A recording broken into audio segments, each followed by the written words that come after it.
the promises God has given to him. And so Jacob went on his journey, and he came to the land of the people of the east. And he would spend 20 years there. And he looked and he saw a well in the field, and behold, there were 3 flocks of sheep lying by it. For out of that well they watered the flocks. A large stone was on the well's mouth. Now all of the flocks would be gathered there, and they would roll the stone from the well's mouth, water the sheep, and put the stone back in its place on the well's mouth. And Jacob said to them as he approaches this whole scene, "My brethren, where are you from?" And they said, "We are from Haran."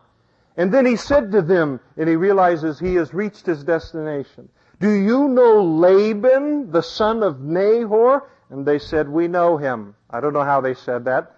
They might have said it like that, knowing Laban. And he said to them, "Is he well?" And they said, "He is well. And look, his daughter Rachel is coming with the sheep." And it's about noon. And then he said to this group of 3 flocks around this well at noontime. Now, there is nothing that drives a Jacob more crazy than inefficiency. And here they are, they're supposed to water the flocks at the end of the day. You don't water the flocks at noon, you graze the flocks until the end of the day so they can get fattened up, and you water them at the end of the day. And here's a group of people that are bringing their flocks to the well in the middle of the day. It's a waste to him. He sees there's a way to make more money. There's a way to do this better. It's too early to be doing what it is that they're doing here. He said, "Look, it's still high day. It's not time for the cattle to be gathered together. Water the sheep and go feed them." But they said, "We cannot until all of the flocks are gathered together and they've rolled the stone from the well's mouth, and then we water the sheep. Don't confuse us with facts. This is the way we do it. This is the way we've always done it." Now, Jacob hasn't had cross-cultural training here, and he's insensitive to their customs, but his way is right for what he thinks is best, and that is multiplication of the flocks. Now, while he was still speaking with them, Rachel came with her father's sheep, for she was a shepherdess. And it came to pass when Jacob saw Rachel, the daughter of Laban, his mother's brother, and the sheep of Laban, his mother's brother, that Jacob went near and he rolled the stone from the well's mouth. I think he's a little bit, the term Bob used, smitten. And I don't know how many people it took to roll this stone away from the well here, but he does it all by himself.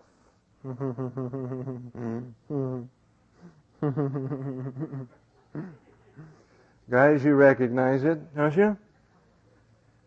We'll deal with the backaches later. Torn muscles. Impressions are what are important here. And he watered the flock of Laban, his mother's brother. And then Jacob kissed Rachel, and it was a common greeting, and he lifted up his voice and wept. And Jacob told Rachel that he was her father's relative and that he was Rebekah's son, and so she ran and told her father. And then it came to pass when Laban heard the report about Jacob, his sister's son, that he ran to meet him, embraced him, kissed him, and brought him into his house. And so he told Laban all of these things, all about Isaac and Rebekah and how they're doing. And Laban said to him, "Surely you are my bone and my flesh." And so Jacob stayed with him for a month. And Jacob, being the kind of man that he was, didn't eat potato chips and watch television every day. He began to work immediately for his uncle. And then Laban, after a month, says to him, "Because you are my relative, should you therefore serve me for nothing? You're working for nothing now. You deserve a wage, even though you are a relative. Tell me, what should your wages be?" Those are words that an employee likes to hear. And now Laban had 2 daughters. The name of the elder was Leah, and the name of the younger was Rachel. And Leah's eyes were delicate or tender or weak or dull or something is what the word means as it relates to that. But Rachel was beautiful of form and appearance. She's a knockout. Now Jacob loved Rachel, and he said, I will serve you 7 years for Rachel, your younger daughter. Now, can you imagine what this did to Rachel? 7 years. Wow, what a guy. Man. Now, he has no dowry that he can offer. He has no riches that he can offer. So he's willing to work 7 years to earn the right for this man's daughter that he has absolutely fallen in love with, and fallen in love with in a very real way, as he's going to manifest in just a short time here.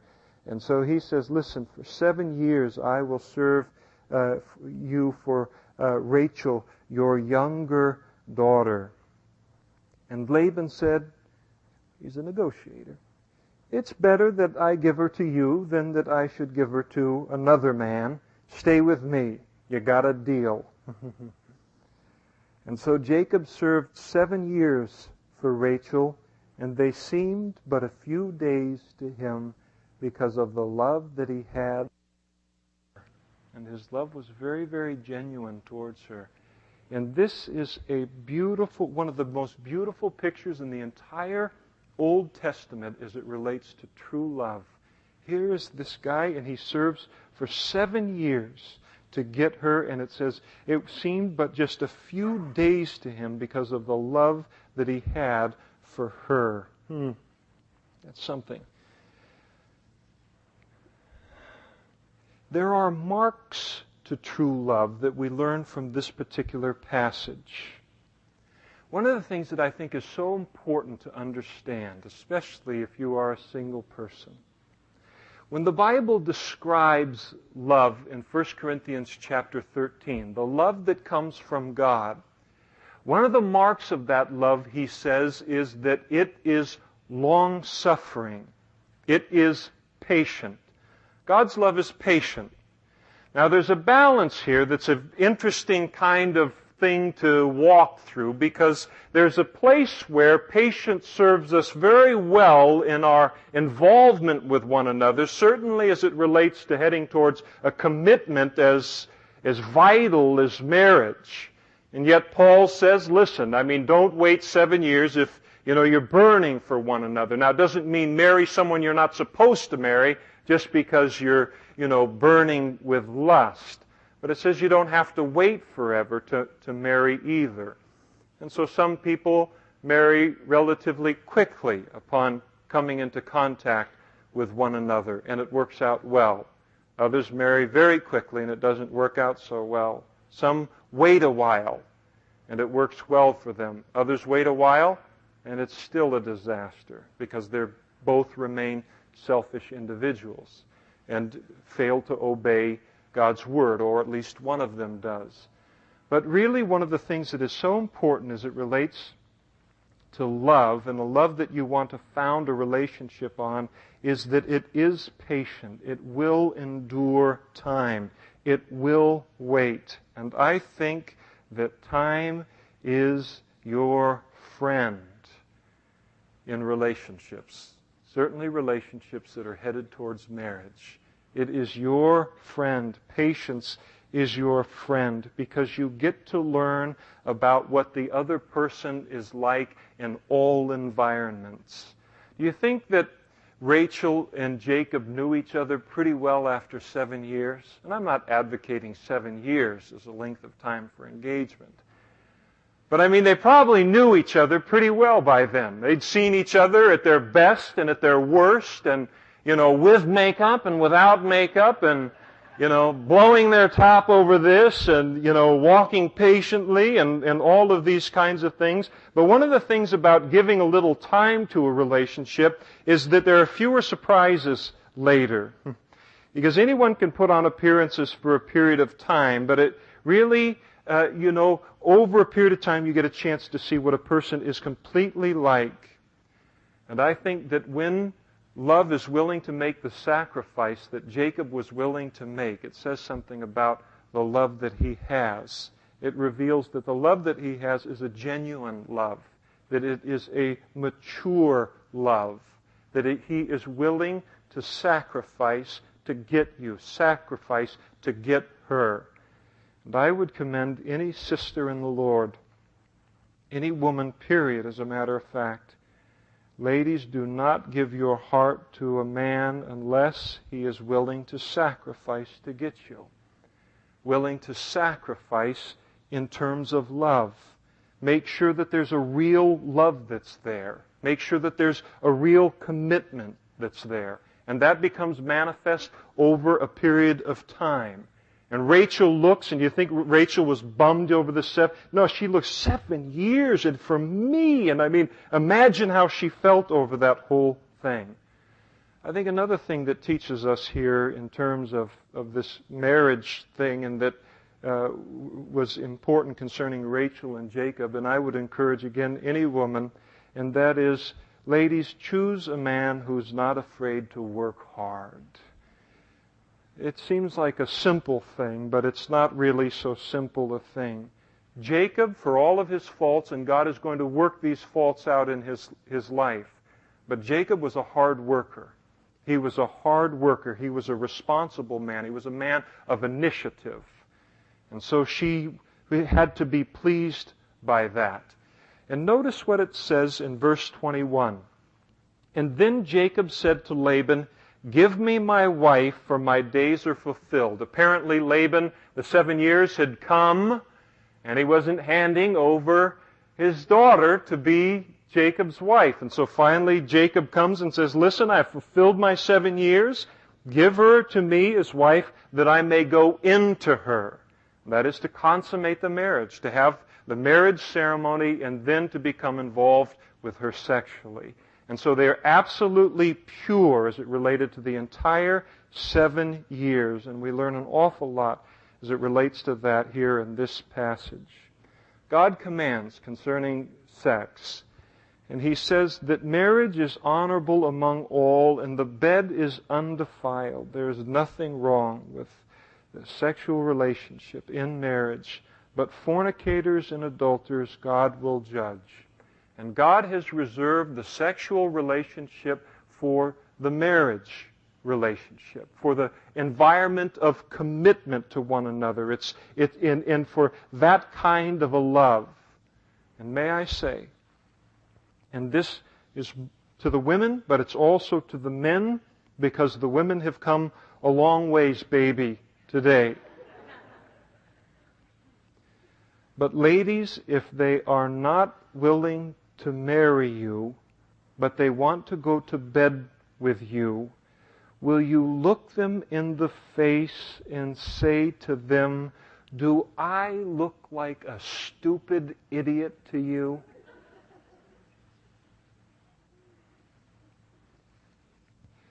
Because when a man will do that, when he will try to do that, what he is saying to you, he says, "I don't want to marry you, I just want to go to bed with you." He's saying that you're not good enough to marry, you're just good enough to go to bed with. And you better hear him when he's communicating that to you. And you better say, "Hit the road, toad. Get out of my face, get out of my place, get out of my life." Now, I understand that sometimes we can find ourselves in places that we ought not to, and things can progress to a certain place, and you regret that in terms of even cutting it off before it heads into something forbidden, and a man can be repentant, and I don't want you to break off a relationship related to something like that. But very often among men, and we like to think that it is uncommon among those who call themselves Christians. I would like to think that. But I don't think that. But very often concerning men, and also concerning women, but he will say anything to get you in bed. "Oh, I really love you. Oh, I've never met anyone like you before in my whole life. I thought I knew love, but I didn't know love until I fell in love with you. You're the one, and I would marry you, except that we've just got to get this, and this in way, and be sure I will marry you. Absolutely, Scout's honor, and I will surely do that, and someday we'll get married soon as this is in the way. But I repeat, and you may say, you may be uncomfortable with the baseness of the sermon at this point in time, but it's the way that things are today. The way they've always been, really.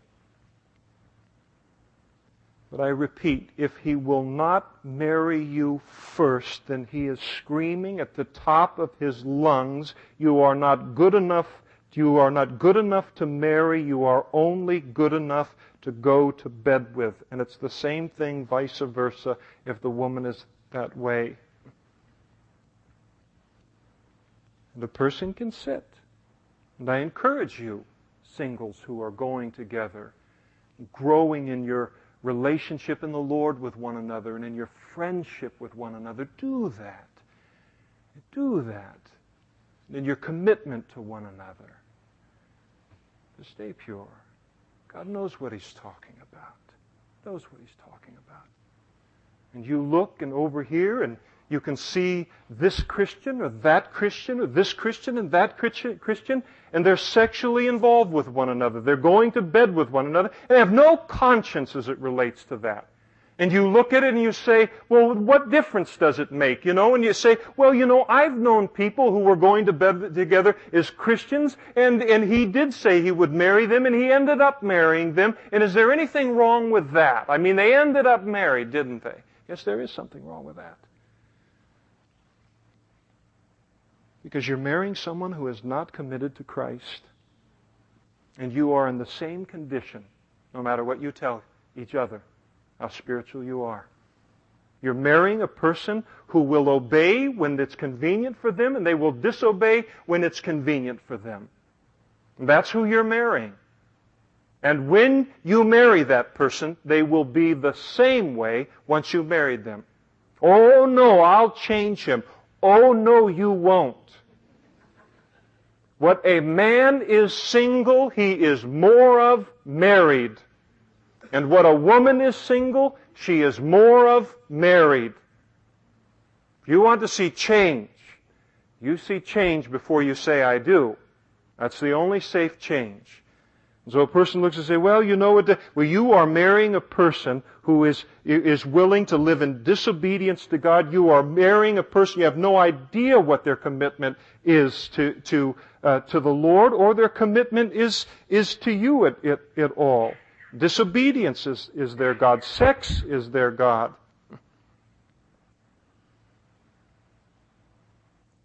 So it's a huge risk. You can end up marrying a stranger. You end up marrying someone you think, oh, it's deeply spiritual. Just this one problem. There's just one lack of obedience. I mean, he or she, they can hardly help it, in this day and age. We're just, we have, our sexual drive is so much higher today than in the days of Jacob and Rachel. Oh, yes, sure they are.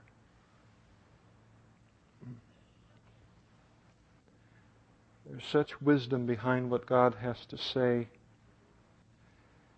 Even if two people are involved with one another sexually, they call themselves Christians, and they end up marrying.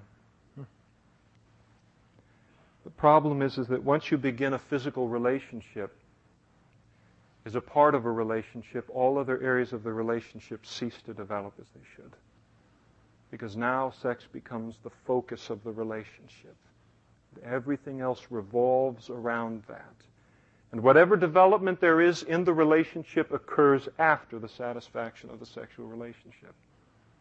And so everything else ceases to develop that God intended to develop when a man and a woman are going together and headed towards marriage. It just stops. And what has been developed atrophies, and you end up marrying an emotional, intellectual stranger.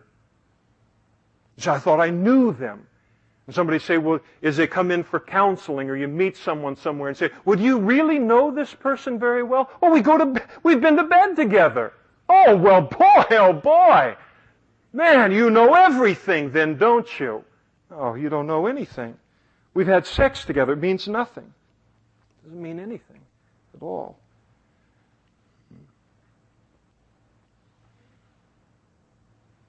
So important for the fullness of the relationship to be able to develop. God knows what He's talking about. And here, this beautiful thing here with Jacob and with Rachel in their obedience. And it's that kind of a love, that self-sacrificing kind of a love that a marriage can be built on anyway. Eros love is not a good foundation for marriage.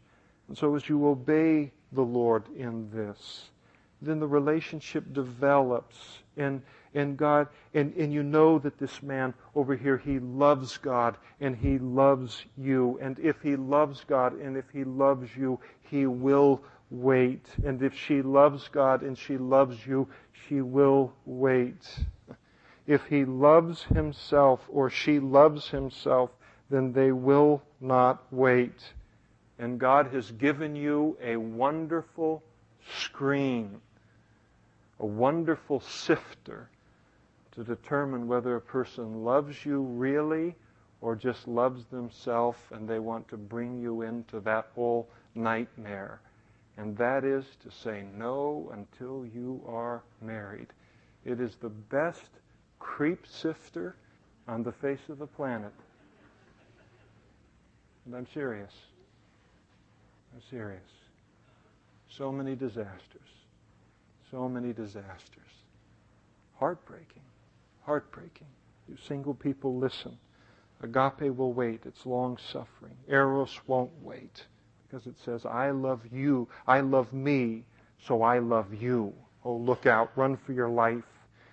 And so here is Jacob, Rachel, willing to wait the 7 years. It moves quickly. Moves quickly with that kind of love. And Laban gathered together all of the men of the place, and he made a feast. And it came to pass in the evening that he took Leah, his daughter, and brought her to Jacob, and he went into her. Now they're heavily, got all of these gowns on, and all of these, sashes and everything, all of the veils. And so he takes and does the old switcheroo now on Jacob. And does the old, and Jacob is going to be surprised. And Laban gave his maid Zilpah to his daughter Leah as a maid. And so it came to pass in the morning that, behold, it was Leah, and he said to Laban, what is this that you've done to me? Was it not for Rachel that I served you for 7 years? Why then have you deceived me? And can you imagine in his mind, perhaps God brought just that slightest flashback of skins on his hands and skins on the back of his neck in his deception of his father. There is, I don't think, any better way to have the Jacob removed from my life than to have God put me with another Jacob. It works very well, tremendously well. Very, very well. And it is amazing how bad my sin looks on you. It looks wonderful on me. Looks tremendous on me. But on you, it looks terrible. And I think it's very effective. And God takes and He brings people into our lives that are exactly like some area that He's trying to deal with in our life. And it takes us the longest time to understand that's what it is that He's doing. It is very effective.